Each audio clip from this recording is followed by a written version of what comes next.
In today's video, I want to talk to you about Injective Protocol, which is a fully decentralized layer 2 exchange platform that trades derivatives. If that sounds like a lot of mumbo jumbo to you, don't worry, I'm going to explain it in simple terms. I will also go through the use cases for this particular crypto and what sets it apart from its competitors. As well as this, I will give you an update on where they are in regards of their roadmap, and we'll also have a look at the price, the tokenomics, and a few other bits and pieces such as the different partnerships that they have built. If that sounds good, then stick around. I would also appreciate it if you dropped a like on the video to help me get this out to more people.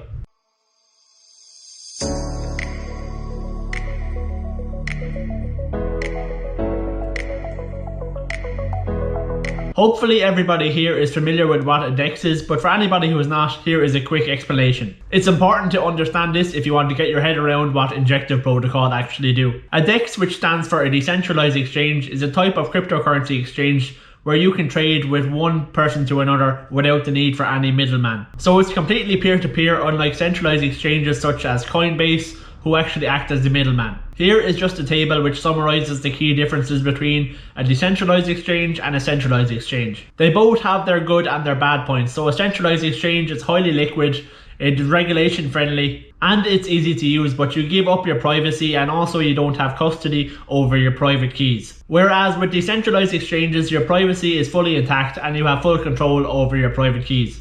However, these decentralized exchanges are not very user friendly and they're very slow and very expensive to use because most of them are built on Ethereum.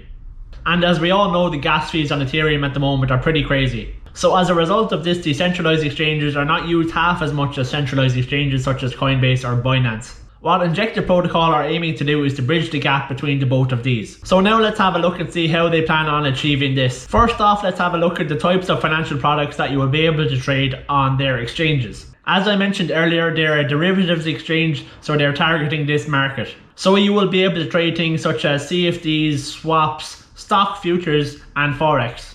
Another cool thing that they will allow you to do is actually create your own market, but I'll talk about this a little bit more later on. One potential application of their exchange has huge potential from what we have seen happen with stocks like AMC and GameStop this year. What we have seen with brokers like Robinhood is they have decided to restrict trading for some of the retail investors at a whim without any explanation. This highlights the potential benefits that decentralized exchanges could possibly have in the future if they are used also for stocks. With a decentralized exchange, you could completely cut out middlemen like Robinhood and not have to worry about any interference whatsoever. But this is probably not too relevant at the moment for Injective Protocol, but it could be something that we could see way down the line. I'm getting slightly off track here, but let's get back to seeing why Injective Protocol is better than any other DEXs. Injective are going to give users better liquidity, more market diversity, no gas fees, and faster execution. So these are the innovations that they are hoping to bring to the space. That all sounds great, but how are they actually going to do this considering that all other DEXs have failed to achieve these things? Their liquidity solution is all to do with their incentivization scheme. Relayers and market makers who operate the whole system will be rewarded for sourcing liquidity and for processing transactions. In terms of speed, normal DEXs are currently hampered by slowness and scaling issues because of the growing pains that Ethereum is experiencing. Injective Protocol, however, is built on layer 2 infrastructure,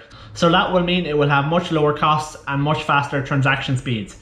The primary benefit is it will have no gas fees whatsoever. This layer 2 technology is called the Injective chain, and it is a sidechain relayer that operates as the order book for trades and also where they are executed. Normally the order book for traditional DEXs is not actually decentralized at all, but this method will actually make the order book completely decentralized. I won't get any more technical than that, but this sidechain is basically built on Cosmos and it has a bridge to Ethereum, so this is how it gets around the scaling issues by using Cosmos. In terms of market diversity, they will achieve this by having market creation, which is completely open and permissionless. This allows anybody to create a market using a price feed and to deploy that to the wider Injective Protocol ecosystem. What this seems to mean is if you have a product that you want to actually trade on the exchange, you will be able to actually build it in yourself. Now let's talk about the Injective Protocol token, which is INJ. This will be used for the governance of Injective Protocol and voting on changes, etc. It will also be used as collateral for lending platforms,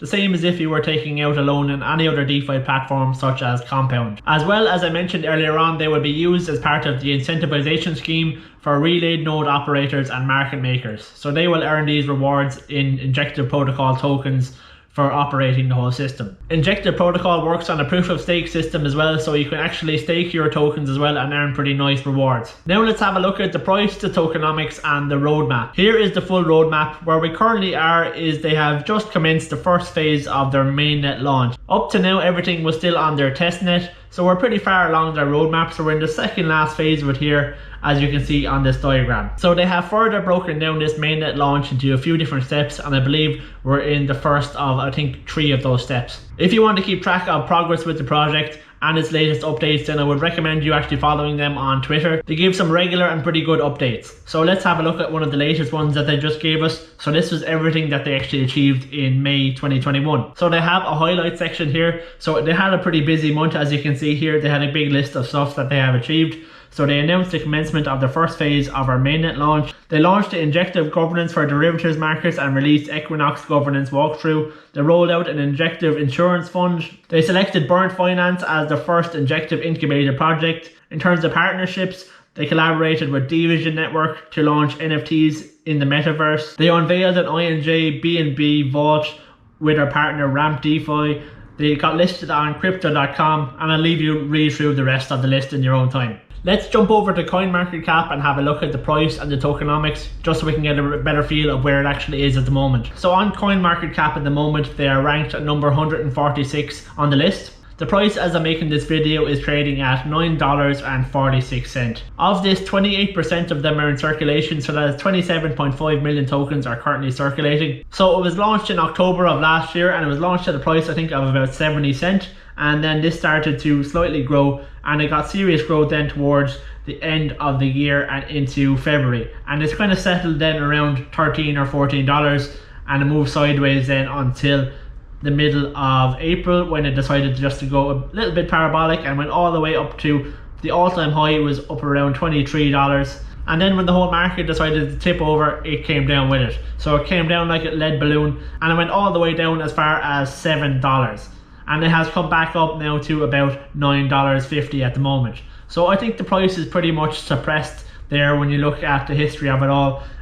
Especially with the mainnet launch kind of in progress, you would expect that there is going to be some sort of a price increase incoming fairly soon. But as we know, we can't really predict anything with cryptocurrencies at all. There has been many coins that have seen their mainnet launch and actually saw a bit of a drop in the price, so it definitely is a risky one. It has a low market cap, so if you have a look at the market cap as well, I forgot to mention that. So the market cap at the moment is $259 million, so this is a very, very low cap coin, so it is definitely going to be a risky one.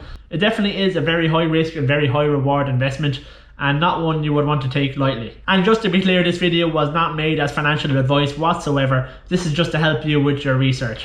I myself have invested in Injective Protocol, but I've only put a very small portion of my portfolio into it. So just before I leave you guys go, I want to also show you some of the partnerships that they have developed. So they're actually backed by the likes of Binance and Pantera. So these are two good guys to have behind you. So Pantera have really picked out a very bad project to back. Shark Tank judge Mark Cuban also made an investment into Injective Protocol. I'm not his biggest fan, so I don't know whether that is a good or a bad thing. So that is pretty much it for today. I would love to know some of your own thoughts on this project. If you have any, please let me know in the comments if you do. So thanks very much for watching. If you did enjoy it, make sure to subscribe to my channel so you can get more videos like this in the future.